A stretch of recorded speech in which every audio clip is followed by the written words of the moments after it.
Hey guys, it's Holly Madison. Welcome back to my channel. Please hit the like and subscribe. I'd appreciate it. Today, I am continuing my reaction series to Girls Next Door. We are in season 3, episode 8, P.M.O.Y. Not.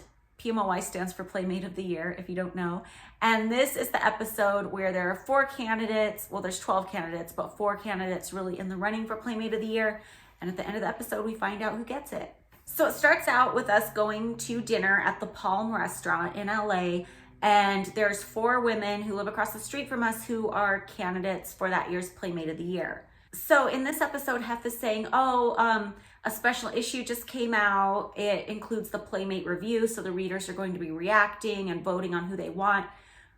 But this must have been shot out of order because this was probably shot in like January, February. Well, I guess it's pretty close because the Playmate review issue was January and that would have come out in December.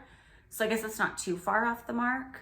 Okay, first of all, it pans across the table and you can see all the food, and a lot of it was family style and it's just a mess. I was gonna comment on that. But then in the next cut, the table is completely clean and set as if we just sat down with menus. The continuity in this show is tragique. This show officially wins worst continuity. You almost have to like embrace it and learn to love it. So this was an interesting year for Playmate of the Year because we were such close friends with so many of the candidates. And as I'll get into later, there were 2 particular candidates that, I mean, I love them all, but I loved so much. And I really thought those 2 were both so qualified. And I hate it that they couldn't have both gotten it. Like, I wish the one who didn't get it that year would have been Playmate the next year so she could have had it, you know? And it shows this shot of Archie, the house dog, letting himself in the front door. Like, he was a big German Shepherd, so he could like stand on his back 2 legs and like push the lever door handle down and let himself in. And that was something I completely forgot about until I saw this footage. So there's a scene of Bridget and I talking to Norma in the office, trying to snoop to see if we can find out the results of the Playmate of the Year poll. And we knew we weren't gonna find out, but I love being a snoop and I just loved playing that up on the show. So as Bridget is listing off the Playmates who live across the street, they're showing footage from their Playmate videos. And the Playmate videos were hokey just because like they had to come up with like a scenario for like a girl to be naked in randomly. So they were kind of hokey, but they shot them so the girls looked so pretty. So you'll see what I mean. And that's like what originally like made me want to be in Playboy. Is back when I was a kid, they used to actually run commercials for Playboy subscriptions, like late at night on TV, and they would show clips from the Playmate videos, and you'd see like Anna Nicole Smith and Jenny McCarthy and all those from the 90s, and they just looked so pretty. Like nobody else looked like that. There's me just wearing a lingerie top in an interview. Playmate of the Year used to be such a cool thing. Like I remember when I was a kid, like on Entertainment Tonight, every year they would do like a feature on the Playmate of the Year. And they would always look so pretty, and they would be like, oh, they got $100,000, which is a lot more money back then than it is now, and a new car, and a cover of a magazine, and it just seemed like the coolest thing in my mind that you could be. And by the time we were living at the mansion, obviously Playmate of the Year was still like considered a big honor, but it wasn't as big as like it was in the 90s because you were no longer like guaranteed a cover. Like maybe they would put the Playmate of the Year on the cover, but Playboy was struggling a little bit more in those years. So if they had a celebrity that month, they would put the celebrity on, even if the celebrity was just like somebody who was like on one round of a competition reality show or something. So you weren't necessarily guaranteed a cover as Playmate of the Year. And I think even the car thing was kind of sketch by the time we were in the early 2000s. Like, I don't think they always got a car every year, but it was still a big deal. Okay, so in this scene with Norma, Norma goes, we need someone who can speak well. And then it cuts to me going, I don't think that matters too much. And I would have never said that. Like, I was always super on board with like, the more educated, the better. The more articulate, the better. Like, you guys know this about me. I'm a Ravenclaw. Like, I would have never said that about that. So that was a cut. And also for people who are trying to be so consistent with characters on this show, that was inconsistent. So what goes into choosing a Playmate of the Year? Well, the final choice was always Hef's, and some years he would have like a favorite from the get-go, but the readers poll had a lot to do with it. Like if somebody won the readers poll by a very large margin, he would usually give it to that person. but he wouldn't always give it to the winner of the readers poll. For example, I remember one year, I'm not going to say what year or who it was, but there was a year when one girl won the readers poll, but she didn't even finish her full Playmate assignment. Like, she only did the photo shoot. She didn't come back and shoot her video. So they weren't going to hire her for Playmate of the Year. Also, another factor that matters with Playmate of the Year is how good they think the girl will be in front of the camera for the press, or if there's something interesting about her that might capture the public's attention for that year. Because at the end of the day, Playmate of the Year is a publicity stunt for Playboy. So they want somebody who's going to represent the company well and somebody who's going to attract a lot of attention for whatever reason. And then the other factor is they would always ask Pat Lacey, the head of Playmate Promotions, you know, how is this girl to work with? Like, is she easy to work with? Do people like her? Blah, blah, blah. So there were a lot of factors that went into it every year. So in this episode, it has the three of us girls taking the girls across the street out to like get to know them better, to see if they'd be good for Playmate of the Year, which of course our opinion doesn't matter when it comes to picking Playmate of the Year, but this was just like a fun thing for the show. Bridget takes Janine, who is from Germany, to a German restaurant. I think the German restaurant is in Silver Lake. It looks really cute. Like, I should go. I love a themed restaurant. I love an old school restaurant. This is both. This scene's a little tiresome to me because you know how I feel about how they are with Bridget and food, how they always try to make it look like all Bridget does is eat. And this is another scene where they do that. Bridget's like, I really like this, and I really like this, and I really like this. Nothing wrong with liking all that food. I would have said the same thing. But it's a body image issue thing, and they just always tried to make her the food one in like not a good way. Like, I know it's something that has bothered her, and it's not really cool. Oh my God, they're awful in this scene. Like, they're like, Bridget's like, I like this. I'm gonna have one more bite of this, one more bite of this. And then it cuts to Janine just not eating, like, and it's so rude.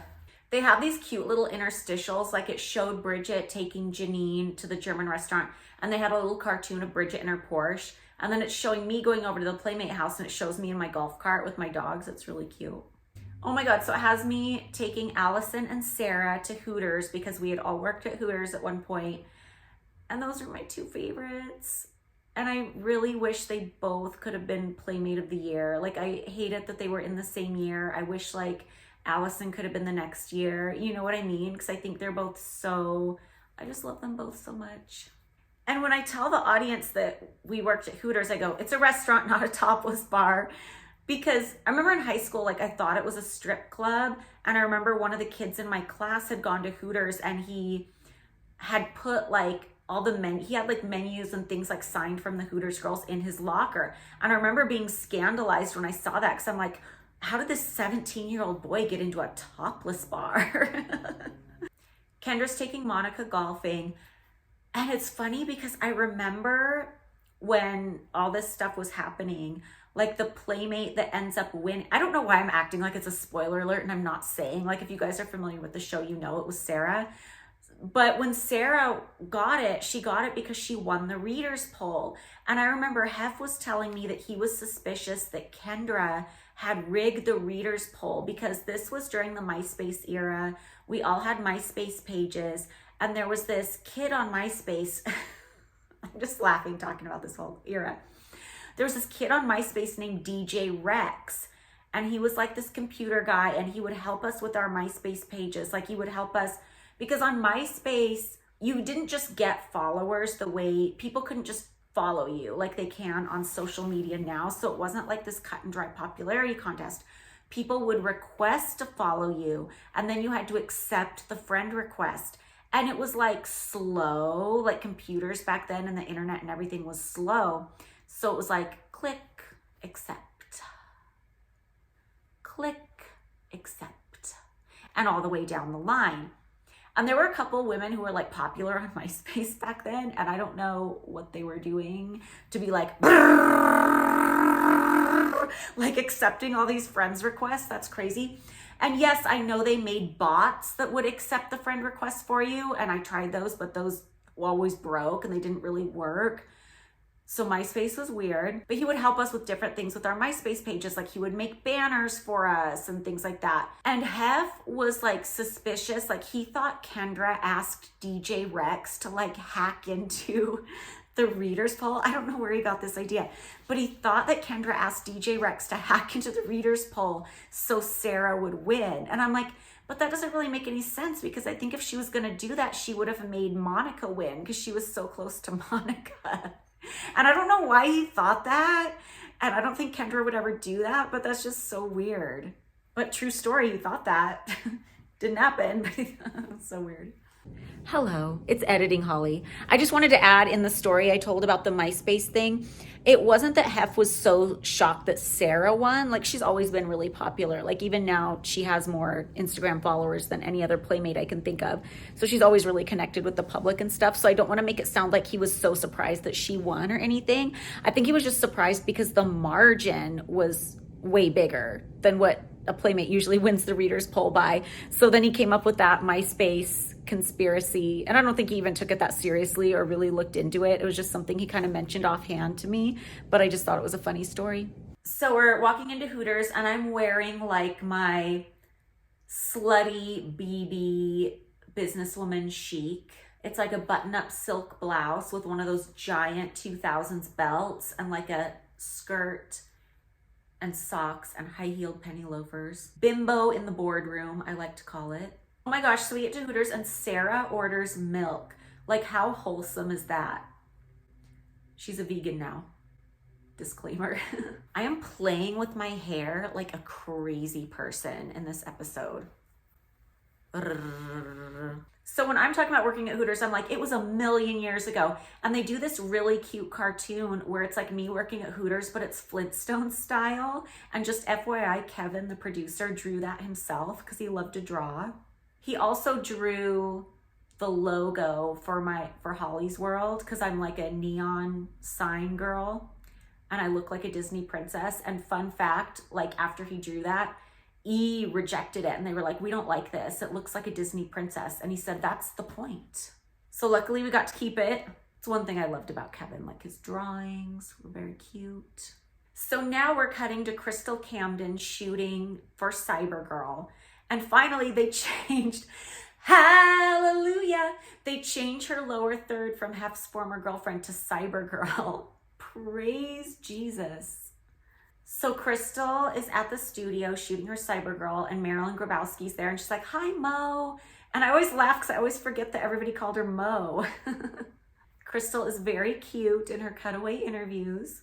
Something about Crystal reminds me of Kirsten Dunst. I can't put my finger on it. Let me know if you think the same thing. You know what's so weird is they start this scene with Bridget and Crystal going to the studio together. And then the scene is like all Crystal. And I'm like, it's weird that Bridget's not there. Like, why didn't Bridget stay there with her? Like, it would have just been better for the show and more continuous. Because like I've said before, I think it's weird and makes the episodes not quite as good when they splinter as much as they do. But then it cuts to a shot of Bridget sitting in a chair. So I'm like, why was Bridget not in this scene more? Like, it would have been better to have her play up like the supportive friend thing. I don't know. You know why I bet it was? I bet if she was there like as the supportive friend, they would have seen that as like overlapping too much with like my photo studio work. But they could have had her do other things that weren't that. So I don't know. I feel like if the readers poll had just been flat and there hadn't been a clear winner, Hef probably would have picked Allison because she was so educated and so articulate. Not that the other girls aren't articulate, but it's like when you're trying to choose a Playmate of the Year, sometimes it's hard because everybody's beautiful. So it's like, how do you pick? And I remember there was a little behind the scenes drama with this scene because what the producers wanted to do was they wanted Hef to call Allison and Sarah both over to the main house and have Hef reveal who it was in front of both of them. And somehow they found out about it and didn't want to do it, which I don't blame them because who wants to, you know, when it's something you want really bad, who wants to have the camera on you when you might hear bad news? You know what I mean? So they didn't end up doing it that way, but that was interesting. And then we're hula hooping at Hooters, and I'm a world champion hula hooper. I can keep a hula hoop going for a long time with just very little effort. I could probably go for a world record if I wanted to. And then we cut back to the Playmate house And Allison goes, do you think we're overdressed? And Janine goes, no, we eat pizza. So cute. So I walk in to the Playmate house and there are some other Playmates with me. And one of them goes, I smell hookers. I'm like, what? I feel like they should have invested a little money to make Hef's office look a little more chic for the sake of the show. So we're over at the Playmate house having a pizza party and a phone call comes through asking one of the girls, which ends up being Sarah, to come over to the house because she has a registered letter so we can tell her she got Playmate of the Year. So that was like the B version of what they wanted to do rather than like announcing it in front of everybody, which I think the B version is better. Like I was kind of like horrified when I saw the episode from last season when we were interviewing the girls who wanted to be bunnies in Vegas, how they announce it in front of everybody because it's so embarrassing if you don't get it. I'm like emotional when I see the scene where he tells Sarah that she got Playmate of the Year because she's just so like cute. You can tell like how much it means to her and it's like so emotional. And Sarah's wearing the cutest like sock boots from Victoria's Secret. They're so cute. It's probably what I gave her in the Christmas bag from the Christmas episode. And then Hef goes, do you want to go back and tell the girls? And she's like, no, I'm scared. And then there's a scene where Sarah walks out of the house and Allison is walking over there and Sarah's like, I got it. And Allison is just like so happy for her. And she's just like so perfect. Like I really wish they both could have been Playmate of the Year. Like I wish it would have been one year Sarah, the next year Allison, because they're just both so perfect for it and both such nice people. I wonder what would have happened if one of the Playmates from that year who didn't live across the street really won the readers poll. I wonder if he still would have given it to that person or if he had made up his mind, no, it's only going to be one of the girls across the street because they've been involved in the show. I wonder. Okay, so takeaways from that episode. I think my favorite thing was, other than just seeing all the girls that I was friends with, because it's good to like see them again, even if it's just through the TV. I think my favorite part was the Flintstones Hooters cartoon. I thought that was really cute. My least favorite part is just that like Sarah and Allison couldn't have both got it. I just got like emotional watching that scene because I was so happy for Sarah. But then seeing like what a good sport Allison is when Sarah told her that she got it, it just like touches my heart. But I don't think there was anything bad about the episode other than you kind of like want everybody to win. Oh, my least favorite part was they did the Bridget food thing again. That's rotten. They should have just knocked that off. But anyway, join me next week. It's an episode called Family Affairs, and I do not remember what that's even about. So we shall see. Bye.